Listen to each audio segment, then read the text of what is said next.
చాలా హ్యాపీగా ఫీల్ అవుతున్నాం. ఎందుకంటే ఎక్కడ లేని విధంగా మున్సిపాలిటీ ముందుకు పోవాలనే ఉద్దేశంతో కొత్త అజెండా ఎక్కడ కూడా ఏ మున్సిపాలిటీలో కూడా పెట్టిండరు.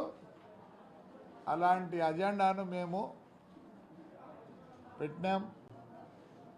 మీరందరూ వచ్చి మా కౌన్సిల్ మీటింగ్కి మీరందరూ అటెండ్ అయ్యి ఆ అజెండా మీరు కూడా రేపు లైవ్లో పెట్టాలనే ఉద్దేశంతోనే నా కోరిక. అలానే నా బస్సులది నేను లాస్ట్ టైమే డిటీసీ గారికి ఎస్పీ గారికి ఇచ్చా.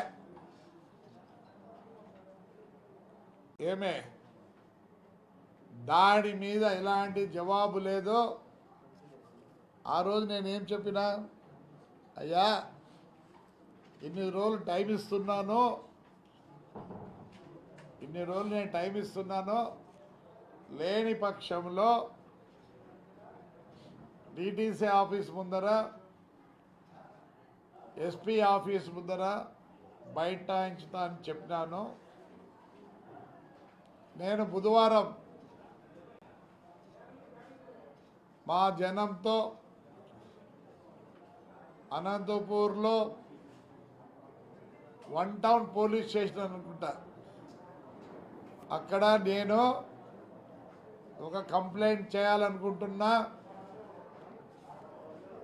ఏమే అంతకుముందు కమిషనర్ గారు సీతారామాంజల్ గారి మీద, మా డిటీసీ ప్రసాదరావు మీద, మరియు ట్రాన్స్పోర్ట్ మినిస్టర్ పేర్ని నాని మీద,